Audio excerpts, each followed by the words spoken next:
Jim, so much to talk about following the Titans' big win over the New England Patriots. Are you ready to get started? Let's do it. All right, my first question for you is this the most complete game you've seen the Tennessee Titans play so far?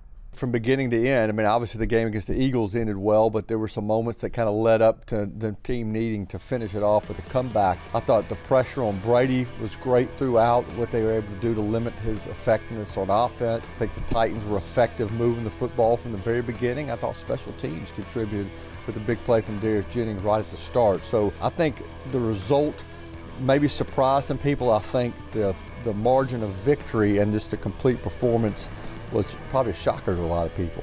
Everyone from the head coach to his teammates have said that Darius Jackson was the standout on defense. What did he do so well? Well, his primary responsibility was to shut down Josh Gordon, and I thought he did a great job there. I mean, Gordon had a catch early that was more in zone coverage. It wasn't on Darius. It seemed like every time Gordon got the football in his hands, Darius was right there. A lot of those passes were broken up. I thought he played fast, he played physical, he's a tough guy, and I think we're starting to see him emerge and turn into the cornerback that I know John Robinson drafted him to be. Is Rashaan Evans becoming the player that we were hoping we would see at the beginning of the season? Well, I think he's getting better. For him, he's being overshadowed a little bit by a couple of guys who are playing ahead of him, and Jayon Brown, who's playing top-notch, been one of this defense's best players throughout the season. Obviously, Wesley Woodyard, who has been a steady performer since he's been here. So Rashaan, his snaps have gone up. He's been productive. I think his time will come even more, but I think he's definitely on the trek, that coaches and the general manager had for him. We saw some younger guys get the opportunity to make big plays, guys like Cameron Batson, Anthony Firkser. What does that say about the confidence that the coaching staff has in all of the guys on offense, not just the star players? Yeah, I mean, I think it shows that if you're going to perform well in practices, you're going to get an opportunity to play. I mean, obviously some of it is out of necessity. When you have guys come down, guys move up in the pecking order, this team obviously still looking for playmakers, but I thought both those guys made big plays on Sunday. I think it's proof, again, that the coaching staff is going to recognize players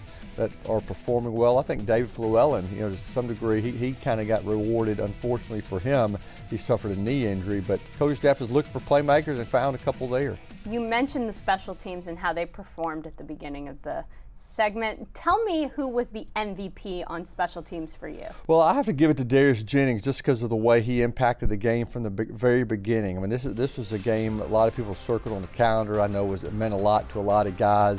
Nothing kind of jump starts a team like a kickoff return on the opening kickoff, and I thought Darius Jennings hit it, provided a spark. He later in the game, he wasn't on special teams, but made a nice left-handed pass to Marcus Mariota on a gadget play, and I think Jennings has been really good the way he's attacked the hole on returns, and we all remember his kickoff return for a touchdown in the season opener against Miami. He continues to play at a high level. The Tennessee Titans are coming off of two big wins now. First the Dallas Cowboys, now the New England Patriots. How are they standing in this race to win the AFC South? Well, I think still in a good spot, but obviously work to do. A game behind the Texans heading into this week's game, and then, of course, a game against the Texans on the horizon. These two games are big. I think when you look at the AFC playoff picture, obviously what you want to do is win the division because it gets you a home game. I do think that things have opened up in the AFC where some teams have fallen back to the pack where, the AFC South runner-up could still be in a pretty good position to get a wild card spot. Obviously the goal is to win the division, but that other window or door has not closed yet. What is the biggest challenge facing this Titans team in Indianapolis? I think Andrew Luck. I mean, unfortunately, this team has never beaten Andrew Luck. Swept the Colts last season, but obviously he was not playing. So I think you've got to find ways to disrupt what he wants to do, kind of like what happened this past weekend against Tom Brady. You've got to get in his face. You've got to make him uncomfortable. You've got to take some of his targets away. Obviously, it's going to take another complete effort, but I think it starts with finding a way to do something this team has not been able to do over the years, and that is to frustrate Andrew Luck and beat him.